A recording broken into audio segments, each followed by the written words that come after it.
Oh, Welcome to the Revolution with Michael Fanone and Maya May. Mike, we got a new show. What's up? we do. I'm super excited about this show. I think it puts up both of our unique perspectives and talents to work. For those of you who've been following Maya and myself through our different versions of programming. We went from calling out the Trump administration's many crimes, So many but we're looking for a solutions. an opportunity that was solution based. Exactly, Yeah. an opportunity to platform people who are out there fighting the good fight and who are taking on and tackling this administration in the hopes that we can garner some support for them and maybe create some copycats across the country. Yeah, absolutely. We know that the algorithm loves rage and they want us to be angry all the time. But if we're not thinking critically, we're not able to come to these solutions. And so we're going to try to get this positive stuff out into the universe. And so without further ado, our first guest, our inaugural guest, very excited to have her, Skye Perryman. She is the founder and president at Democracy Forward, which is an organization that is doing amazing litigation work across the country. Skye, welcome to the Revolution. You were at a cool event last night. Oh, I was. Well, I was supporting a cool event. We've been supporting a cool event in Waco, Texas last night. The students there did an amazing job at Baylor University planning an event called All Our Neighbors, which was an event that was on campus to welcome all people. And it was really important because Turning Point was on campus that same day. How did this come together? Well, the university approved student organizations inviting of Turning Point to the university. And, you expect universities to invite all voices. So, I mean, the decision caused some backlash because at Baylor, historically, not all students have been able to invite the types of speakers they want. And in particular, LGBTQ students at Baylor have not been able to form advocacy organizations that enable them to advocate for LGBTQ rights. But the students that we've been supporting, I mean, they did a great job. They organized among themselves 5 student groups, including the Baylor NAACP, Texas Rising, Students Demand, and they filed a petition to have Kelly Robinson, the head of the Human Rights Campaign, Paul Rauschenbusch, the head of the Interfaith Alliance, and other speakers come and do this event. And using the push and pull that happens as people push back, they got the university to approve it. And it was a beautiful event. Hundreds of students and faculty members, and really a contrast to what Turning Point was doing on campus. Skye, I'm just curious. We've seen a decline in attendance at these TPUSA events nationwide in the past several months. What was the attendance like in contrast to your event? Well, it's very, very interesting. So TPUSA had requested, they got the largest venue on campus, and the university accommodated them with that. It seated about 2,000 people. And what happened, and we saw what happened in Georgia last week. And by the way, today, the leader of Turning Point USA, Georgia, I believe, resigned as a result of what's going on there. So we got to go look that up. But basically, the attendance they thought was going to be very high. And for whatever reason, and we don't know, but in the middle of the day, Turning Point started saying they were not going to have any media at the event. They blamed that on Baylor University, but Baylor University issued a statement. They were not banning media from the event. And in fact, the alternative student event had whatever media, you just get credentialed and you go in. So it was business as usual on campus yesterday, but Turning Point, tried to cancel the media and ban the media and then wanted to blame it on someone else. And what we understand is that they had about 400 people attend. There were empty seats throughout the auditorium. They had curtained off the auditorium. The alternative event, we don't have a precise count because there were some issues with the scanner, but the room itself, they got a room that seated about 500 people at capacity. That was the room that was available because Turning Point, of course, had this big auditorium and got first preference because they requested first, and the event was standing room only. So we're really proud of the students, but also of, I think, just showing a different vision that, people don't need to come around, and they don't have to come around to build hate, that you can really come around to build love and do something pretty revolutionary. So it was a great. And there does seem to be a battle for the youth of the nation right now. In particular, this holy war that the administration seems to want to push. What was the vibe like from the students? Because Baylor's traditionally a very, very, very Christian school. Well, and that's really the vibe, was to say, we may all share a Christian faith. And this is what you'll see this in the reporting. But Christianity does not mean hating people. It doesn't mean targeting immigrants. It doesn't mean marking a group of people as ungodly because of who they are. And so Kelly Robinson, the president of HRC, she is a Black queer woman leading HRC, is a Catholic and still, identifies as Christian. Paul Rauschenbusch, the head of the Interfaith Alliance, is an American Baptist minister, an outwardly gay man who's married to, his husband and has 2 kids in New York City. And they spoke about their faith. And then one of the ministers that was in Minneapolis talked about the importance of loving our neighbor and showing up for people. And so you'll see a lot of coverage on it, but we're so proud of the students. I love that. Was there curiosity on the part of the students who maybe were pro Turning Point, and they're going, oh, okay, maybe this, were you seeing any of that? Because I would just love to believe that minds were changed yesterday. Well, I don't know if minds were changed, but the bottom line is because the issue is that Turning Point claims more minds than they actually have. And so I'm very proud of these students, but this was organic. This pushback was organic. The student paper at Baylor University, before alumni even knew about it, came out and said, we have a real problem that Turning Point's coming to our campus. That's what's happening in communities across the country. Now, I'm not going to minimize some of that far right extremism that we do see, and that we do see definitely the White House, groups like Turning Point trying to make a play for the youth and for young people. I'm not minimizing that, but the bottom line is that movement, that Turning Point movement, this far right movement, it wants you to believe that it has more power than it does. And so it was really important that at Baylor University in Waco, Texas, deep in the heart of Texas, the largest Baptist university in the world, you had students who organically came together and said, you know what, we can craft another way and show another way. And the event, was rocking. People were so excited to be there. And frankly, they had nothing to hide. They let the media in. Turning Point started banning the media and then trying to blame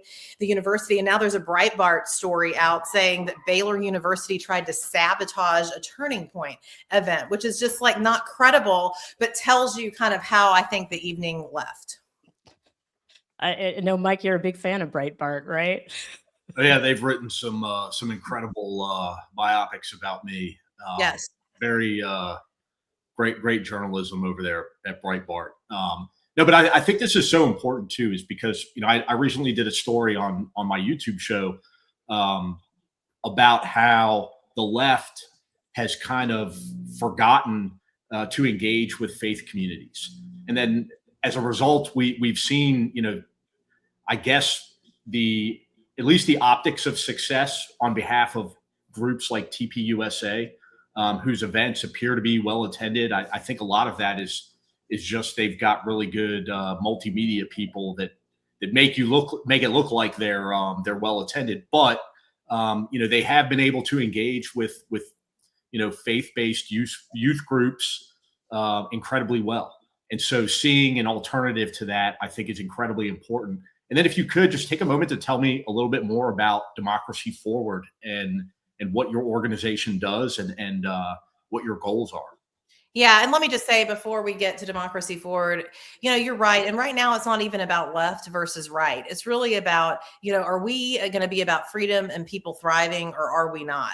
And I agree with you that folks that are affirming freedom, that want to see people thrive, that don't get bent out of shape over who somebody loves or what they look like, or what country they may have been born in, or where their parents may have been born, need to harness the community that is the community of faiths across the country, which will lead me into Democracy Forward, because one of the things we're doing at Democracy Forward is we are representing houses of worship, diverse religions across the country in litigation against the Trump-Vance administration because of the administration's, undermining of religious liberty, and the administration seeking to conduct enforcement operations in houses of worship, which is preventing people from being able to be in communal worship together. We've won 2 court orders to stop some of those practices. And that's just one example of a lot of cases that we have. So Democracy Forward is a national legal organization. We work in communities across the country. It doesn't matter how small your town is or how big your city is. We're there for you. We have staff across the country. The organization is principally a legal organization, meaning that we believe that conduct can be changed when you sue people. And we see it every single day. Well, we do a lot more, including the work we were doing on campuses, which I'll talk about. We do a lot more than going to court, but we are based in a core kind of incredible legal team that is nonpartisan. We will sue anybody, doesn't matter what letters behind their name, if they're violating your rights or if they're inhibiting the ability of people in this country to thrive. And so what that has meant since January of last year is that we've been in court every single day and some nights against the Trump-Vance administration. We filed hundreds of cases. We coordinate with many organizations that folks that are tuning in probably support, as well as the state AGs, and we are winning a lot. But we're also doing work at the state and local level. We've had to go in to protect libraries and librarians, public schools. So we do that work as well. But the Trump work is something that a lot of people are paying attention to right now because they just do unlawful things every day. So many. I noticed you said Trump-Vance administration, and I like that. Is this a sort of pivot as we're starting to see that, I don't know, maybe Trump may kick the bucket any day now. Somebody's predicting it'll be tomorrow. Is this a way to sort of frame it that we're also fighting against J.D. Vance potentially? We have been calling it the Trump-Vance administration since the beginning, and since the beginning of the administration, because that's what it is.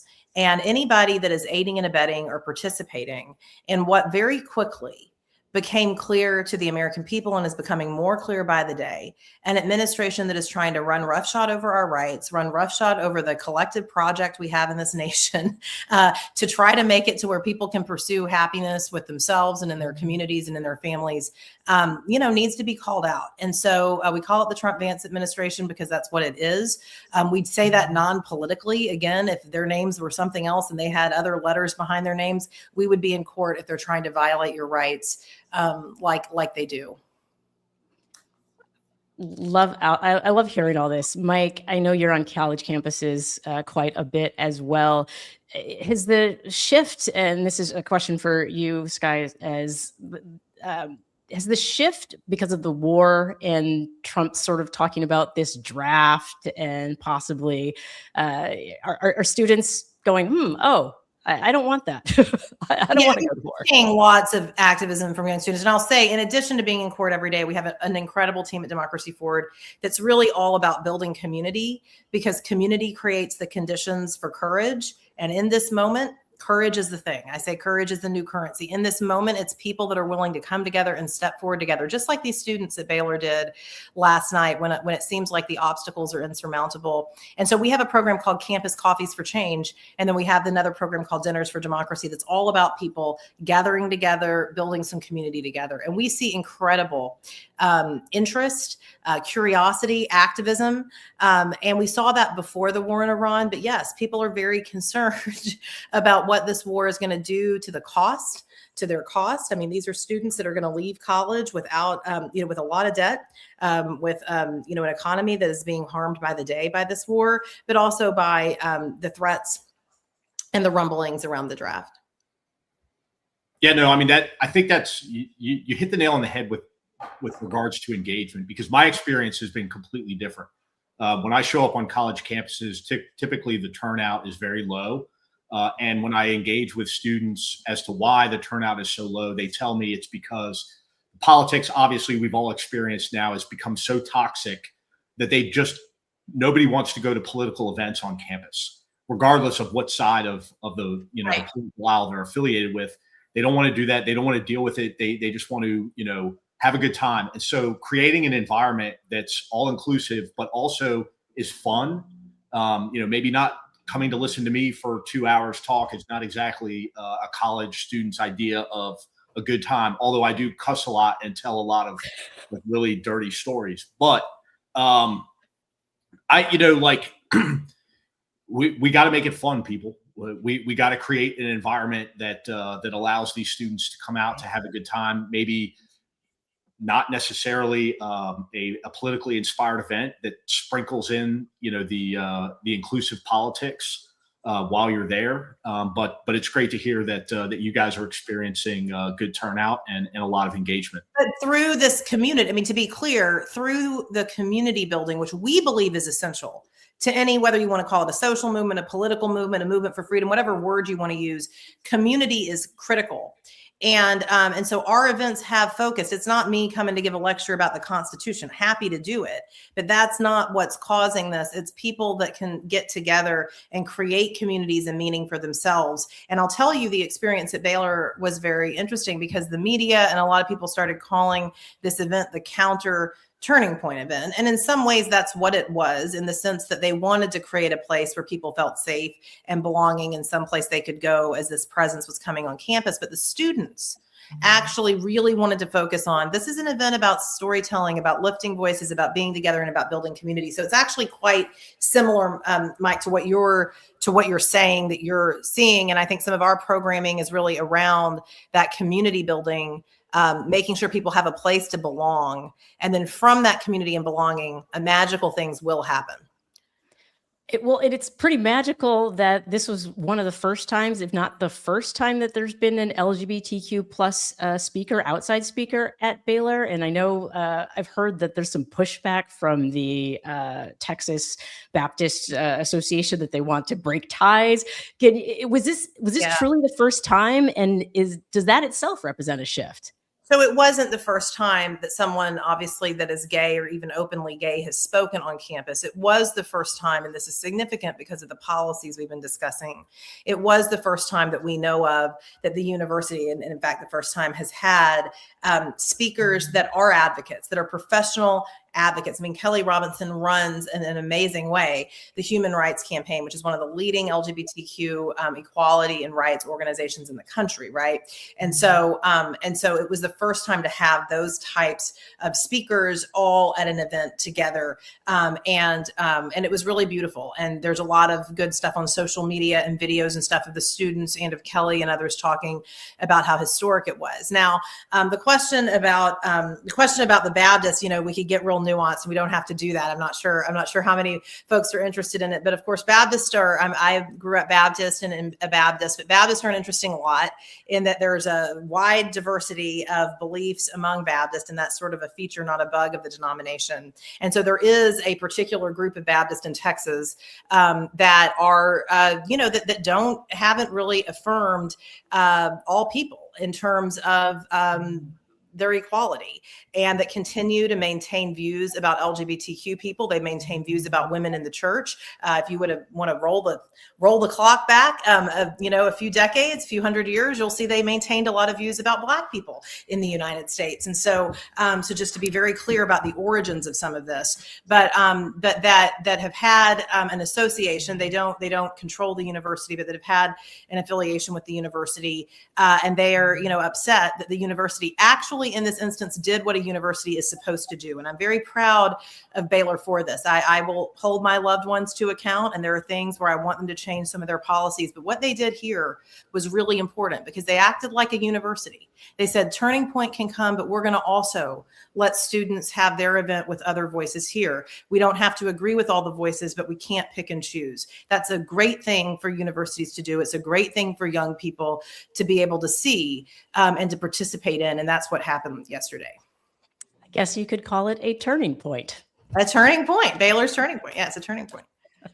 Well, Skye, thank you so much for joining us. Everybody, you can find so much information on Democracy Forward's website, including on community organizing and your Go to the dining Get group. Involved tab. Go to the Get Involved tab and find it all. And also just sign up for our newsletter, because we sue people every day that are violating your rights. We win a lot more than we lose, and we want to have you part of the fight. Awesome. Thanks so much, Skye. We'll love to have you back. So, Mike, we haven't had a chance to catch up, and there is so much going on. The war excursion seems to be on the top of everybody's mind. I don't even know where we're at with those things today. But in regards to what we're trying to do with this show, we can't just keep complaining, and not even complaining, because I wouldn't say that you and I are complaining. I'd say we're more identifying the problems, but it's just, it left me, and I think similar for you, like I just was like, I can't be angry and full of rage all the time. That's not going to make a difference. Yeah, I mean, I think that well, when we talked about it in the production meeting leading up to this, I mean, I got the idea from working with you. You seem to be able to make this or keep this positive attitude going into things. And I, more often than not, find myself in this dark state of like permanent homicidal thought at all times. And so like, yeah. And then my community engagement, getting out, traveling the country, talking to these different organizations, all of which, are, give me a tremendous amount of hope and inspiration, but they're also looking for community themselves. They're wondering, are we the only ones out here in Boo-Foo, wherever, that are, outraged and doing this? And so I look at this platform as an opportunity for all of us to come together and network and talk about the success stories from all across the country, give each other some hope, but also identify organizations, like-minded organizations that we can get involved in. Or if you see something that's working, like for instance, Leading Kansas, this organization that that I have participated in several of their events. If you see an organization like that in another community, get in touch with them and create that organization, recreate it in your community. And it's going to take all of us to win this fight. And so, I'm excited about this program. I think it's what we need right now.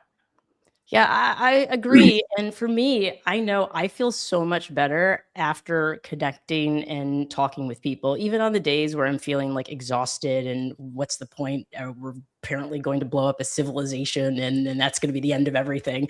And I draw a lot of my positivity from going, oh, no. I know that's what they want us to think. And I want to get out there and actually connect and talk to people and remember what the whole point of life is in the first place. Like, I mean, even seeing Mom Donnie and Obama hanging out with school children and singing Wheels on the Bus, it was like, yes, that's what it's all about. It's being together with each other. And I think somehow, I don't know what your pandemic was like, but it sort of fractured our ability even more so. Like there was already a loneliness epidemic. And so I think it fractured our ability to even understand what it means to be a citizen, what it means to connect with each other and to say like, hey, we've got a bunch of problems we need to solve. And by advocating for the solutions, that's how we come to a solution. It just seems like we've completely forgotten that.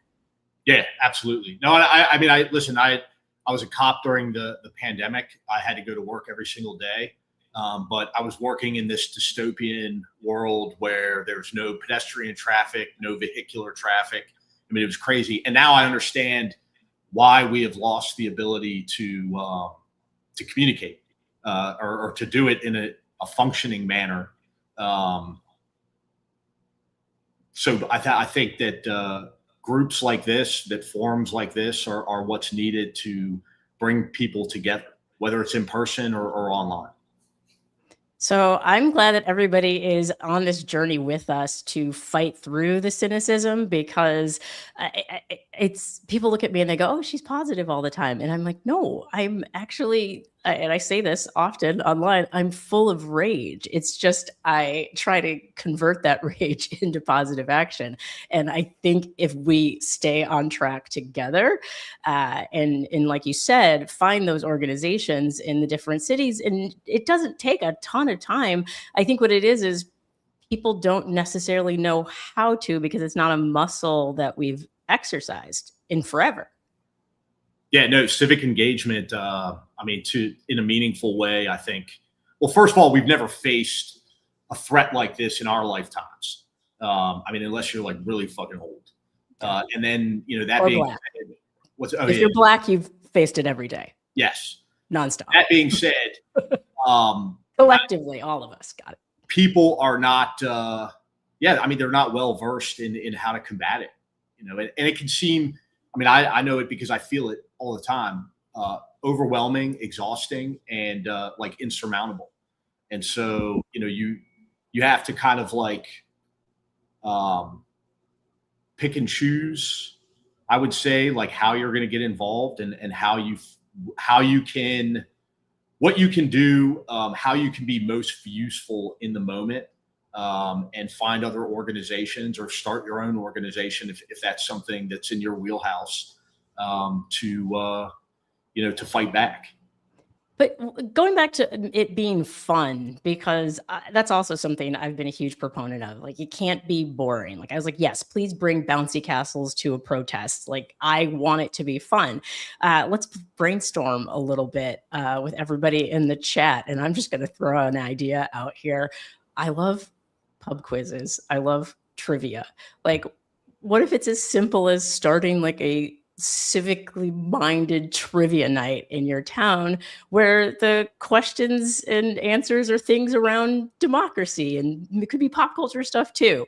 Pub quiz? Anybody? Anyone?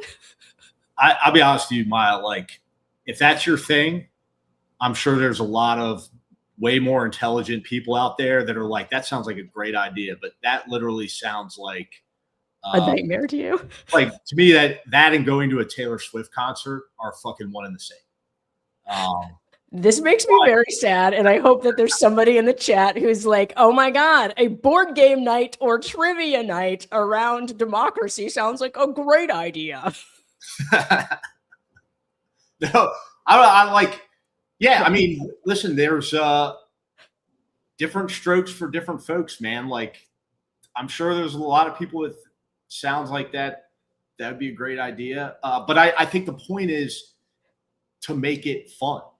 I like, I go around the country and I talk to people, and it's usually in like a relatively formal environment, although I try to make it as informal as possible just because of who I am. But I wouldn't want to go to that event. I wouldn't want to go there unless there was like a open bar and I don't know, like taco bar or some good food. Okay, well, so there's food at trivia, by the way, but okay. I see some people in the chat are like, yes, or there's a lot of work. I don't know if anybody have seen, Mike, have you seen the documentary? It's about, I think it's called Bowling Alone, or it's based on the book Bowling Alone. And it's basically, I think it's on Netflix, and it's about how societies where people get together in third spaces, bowling in particular, like bowling leagues, were one of the things that held a community together, and that they have more successful outcomes. So it doesn't even have to be about specifically like democracy. It's just hanging out with people. Yeah, no, I mean, I think we've all, like, if there's one thing that this administration and the toxicity of our politics have done is, like, we already know who our like-minded community members are. We already know the people that are, very much so pro this administration and those who are not. And so I think creating the groups with like-minded individuals should be relatively easy to do. And then, again, not making the actual event political, making it, like you said, making it fun, doing something fun, creating a group around an event or an activity that people are going to enjoy and do anyways, and then bringing in your friends that already are properly outraged and upset, and then talk about ways, while you're bowling, while you're doing Maya's trivia night, what can you do and how can you organize, and what type of group, how can you make this group useful in the fight against authoritarianism in this country. Yeah, and this is a great way to trick your apolitical friends into getting involved. They don't know it's going to be a political event. They think they're just going to play ping pong at a ping pong tournament. And then they're like, oh, there's a little booth where I can register to vote. Okay, fine. And it's baby steps. We're baby stepping our way, but fast baby steps. Like it's got to be like a baby on like that somebody gave too much sugar to, because we don't have a lot of time before the midterms, y'all.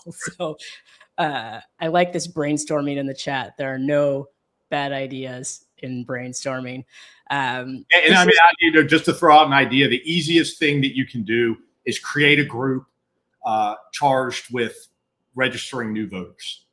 That is, I think that's probably the most important thing right now with politics being as polarized as they are. Although we're starting to see people, leave the current Republican Party in its state of chaos, disarray, and racist fueled authoritarianism. But that being said, the way you win elections is creating new voters. And so having these organizations that make it fun, that attract people, and inspire civic-minded conversation, that's a great way to attract new voters.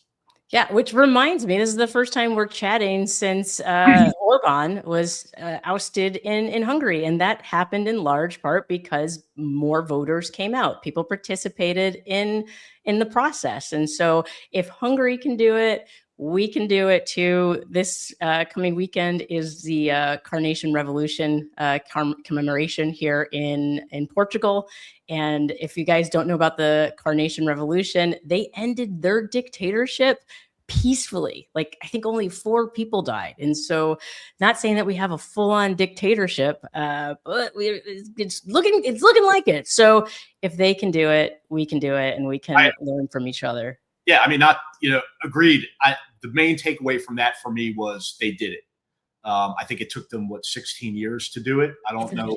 I don't want to take 16 years to do that. But the other aspect of that too is a lot of it had to do with, as do a lot of political movements in Europe. I don't know what they put in the water there, but they have a tremendous amount of youth engagement.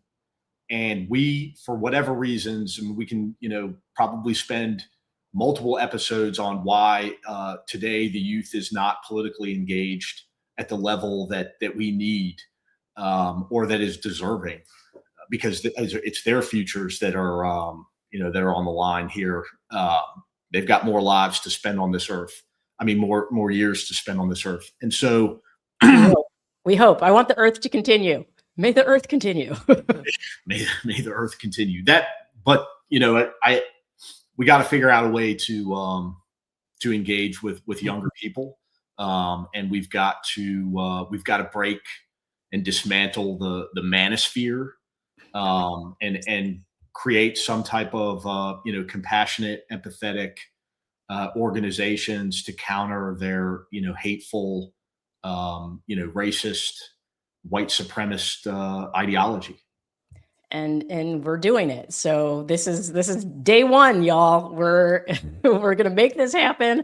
I don't know if it's gonna be trivia nights or bowling or hanging out on college campuses. What do y'all think about us having some youth organizers on the show for next episode? Maybe I'm just gonna now crowdsource our booking ideas. If you guys should we talk to the youths? We need to talk to the youths.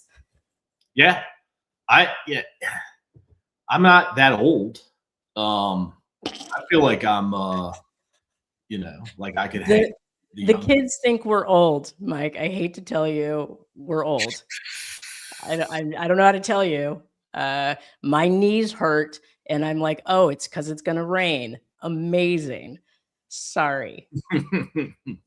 All right. No, So I'd love to have some younger folks on and ask them what the fuck is wrong with you. I don't think that's the approach that we should take, but we can play good cop, bad cop, good. You actually, well, okay, that's weird. Did you ever play good cop, bad? Okay. Anyway, losing focus. Y'all, we're gonna talk to the youths. Maybe not next week, but soon. I'm sure our producers right now are like, "Well, great, Maya, we don't have a youth yet, but I think we should talk to the youths." And We'll drag one of those little motherfuckers in here. The two youths. Okay. All right. Enough from me. Enough from us. Thank you so much for joining us for our inaugural The Revolution. Yay. Yay. Yay. Will, I thought you were going to yay with me, Mike. Now I just feel like a nerd. Yay. I'll say that this is my yay. I'm incredibly grateful every opportunity that I get to work with Maya May. That's my yay. So I would do a podcast that was called like The End of the World is Inevitable and We're All Gonna Die with Maya May.